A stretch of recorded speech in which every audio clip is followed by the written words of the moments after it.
ఈరోజు బైబిల్ అధ్యయనం ఆదికాండము 13 నుండి 15 అధ్యాయాలు. ప్రార్థన. తండ్రి, మేము మరొక రోజు అనుభవించినందుకు కృతజ్ఞతలు మరియు మీ మాటను అధ్యయనం చేస్తూ మా సమయాన్ని ఆశీర్వదించండి. మమ్మల్ని మీ దగ్గరకు రప్పించమని మేము కోరుతున్నాము. యేసునామంలో ఆమెన్. ఆదికాండము 13వ అధ్యాయం. అబ్రాము తనకు కలిగిన సమస్తమును, తన భార్యను తనతో కూడనున్న లోతును వెంటబెట్టుకుని ఐగుప్తులో నుండి నెగెబునకు వెళ్ళెను. అబ్రాము వెండి బంగారము పశువులు కలిగి బహుధనవంతుడయుండెను.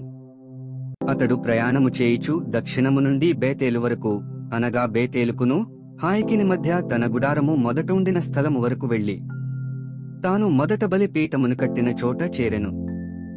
అక్కడ అబ్రాము యెహోవా నామమున ప్రార్థన చేసెను. అబ్రాముతో కూడా వెళ్లిన లోతుకును గొర్రెలు, గుడ్లు, గుడారములు ఉండెను గనుక వారు కలిసి నివసించుటకు ఆ ప్రదేశము చాలకపోయెను. ఎందుకనగా భార్యాస్తి వారు కలిసి నివసించలేనంత విస్తారమైయుండెను. అప్పుడు అబ్రాము పశువుల కాపరులకును లోతు పశువుల కాపరులకును కలహము పుట్టెను. ఆ కాలమందు కనానీయులు, పెరిజ్జీయులు ఆ దేశములో కాపురముండిరి. కాబట్టి అబ్రాము, మనము బంధువులము గనుక నాకు నీకును నా పశువుల కాపరులకు నీ పశువుల కాపరులకును కలహముండకూడదు. ఈ దేశమంతయు నీ ఎదుటనున్నది గదా, దయచేసి నన్ను విడిచి వేరుగానుండుము. నీవు ఎడం తట్టునకు వెళ్లిన ఎడల నేను కుడి తట్టుకును, నీవు కుడి తట్టునకు వెళ్లిన ఎడల నేను ఎడమ తట్టునకును వెళ్ళుదనని లోతుతో చెప్పగా, లోతు తన కన్నులెత్తి యొర్దాను ప్రాంతమంతటినీ చూచెను.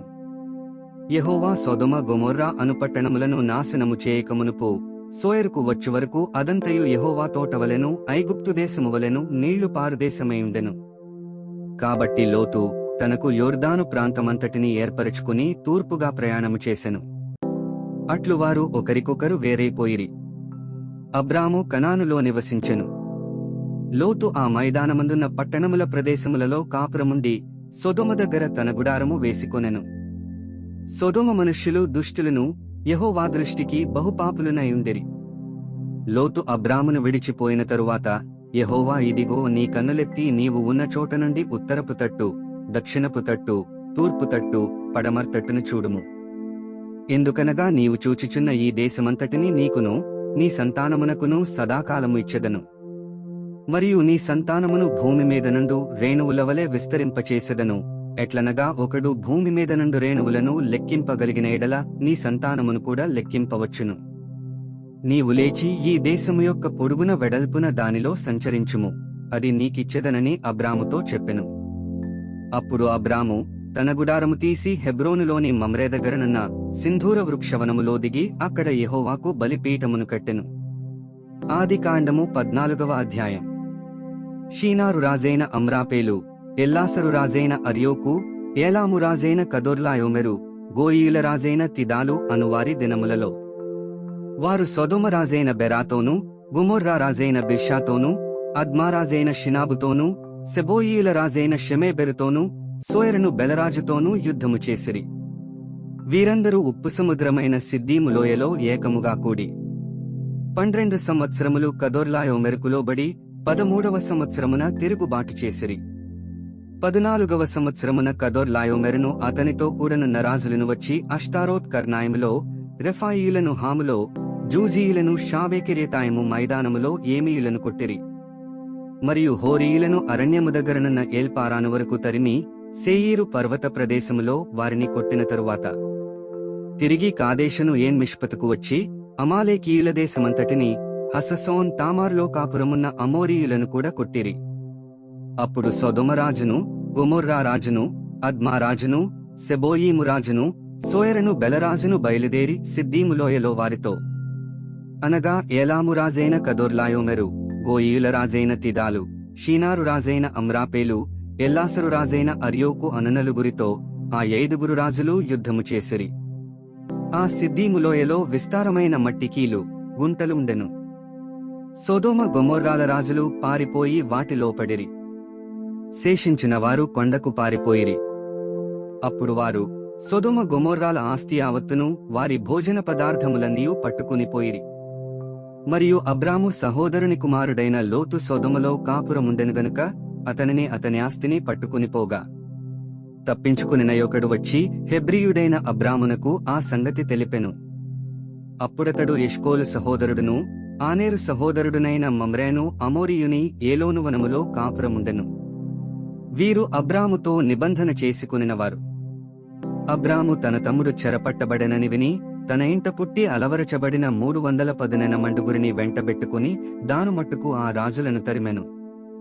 రాత్రివేళ అతడును అతని దాసులను వారికెదురుగా మొనలు తీర్చి వారిని కొట్టి దమస్కునకు ఎడమతట్టున్న హోబా మట్టుకు తరిమి ఆస్తి యావత్తు తిరిగి తెచ్చి తన తమ్ముడైన లోతును అతని ఆస్తిని, స్త్రీలను, ప్రజలను తిరిగి తీసుకుని వచ్చెను. అతడు కదొర్లాయోమెరును అతనితో కూడనున్న రాజులను ఓడించి తిరిగి వచ్చినప్పుడు సొదొమరాజు అతనిని ఎదుర్కొనుటకు రాజులోయ అను షావేలోయ మట్టుకు బయలుదేరి వచ్చెను. మరియు షాలేము రాజైన మెల్కీసెదెకు రొట్టెను ద్రాక్షారసమును తీసుకుని వచ్చెను. అతడు సర్వోన్నతుడగు దేవునికి యాజకుడు. అప్పుడతడు అబ్రామును ఆశీర్వదించి ఆకాశమునకు భూమికిని సృష్టికర్తయును సర్వోన్నతుడునైన దేవుని వలన అబ్రాము ఆశీర్వదింపబడునుగాక అనియు. నీ శత్రువులను నీ చేతికప్పగించిన సర్వోన్నతుడగు దేవుడు స్తుతింపబడునుగాక అనియు చెప్పెను. అప్పుడతడు అన్నిటిలో ఇతనికి 10వ వంతు ఇచ్చెను. సొదొమరాజు మనుష్యులను నాకిచ్చి ఆస్తిని నీవే తీసుకునుమని అబ్రాముతో చెప్పగా, అబ్రాము, నేనే అబ్రామును ధనవంతునిగా చేసితినని నీవు చెప్పకుండునట్లు ఒక నూలుపోగైనను చెప్పులవారైనను నీవాటిలో ఏదైనను తీసుకొననని ఆకాశమునకు భూమికిని సృష్టికర్తయును సర్వోన్నతుడును దేవుడునైన యెహోవా ఎదుట నా చెయ్యి ఎత్తి ప్రమాణము చేసియున్నాను. అయితే ఈ పడుచువారు భుజించినది తప్ప నాతో కూడా వచ్చిన ఆనేరు, ఎష్కోలు, మమ్రే అనువారికి ఏ ఏ భాగములు రావలెనో ఆయా భాగములు మాత్రము వారిని తీసుకొననిమ్మని సొదొమరాజుతో చెప్పెను. ఆదికాండము 15వ అధ్యాయం.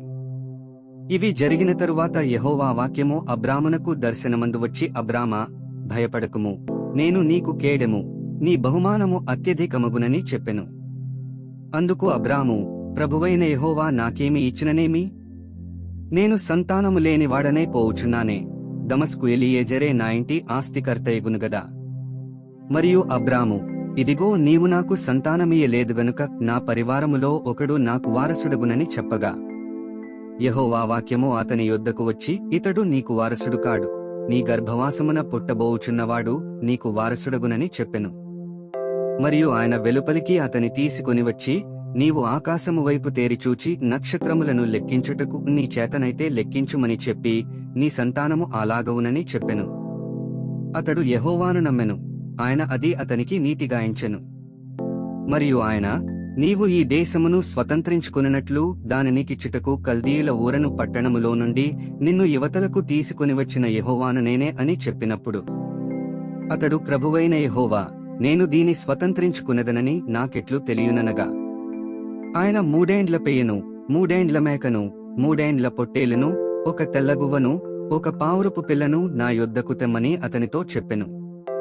అతడు అవన్నీ తీసుకుని వాటిని నడుమకు ఖండించి దేని ఖండమును దాని ఖండమునకు ఎదురుగా నుంచెను.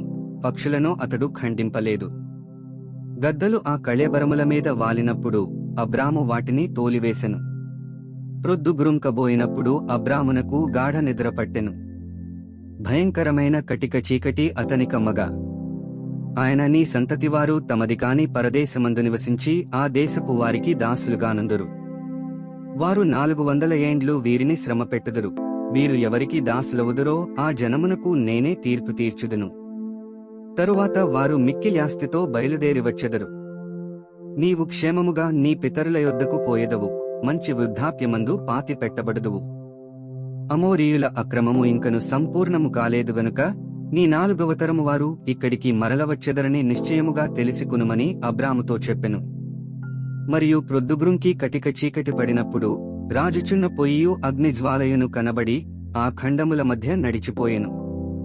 ఆ దినమందే యెహోవా ఐగుప్తు నది మొదలుకుని గొప్పనది అయిన యూఫ్రటీసు నది వరకు ఈ దేశమును, అనగా కేనీయులను, కనిజ్జీయులను, కద్మోనీయులను, హిత్తీయులను, పెరిజ్జీయులను, రెఫాయీయులను, అమోరీయులను, కనానీయులను, గిర్గాషీయులను, యెబూసీయులను నీ సంతానమునకిచ్చియున్నానని అబ్రాముతో నిబంధన చేసెను.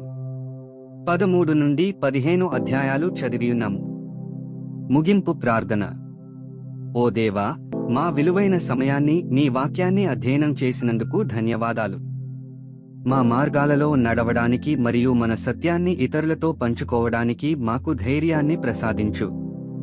మీ పరిశుద్ధాత్మ మాకు మార్గనిర్దేశం చేస్తూ సర్వసత్యంలోకి మమ్ములను నడిపించునుగాక. ఆమెన్.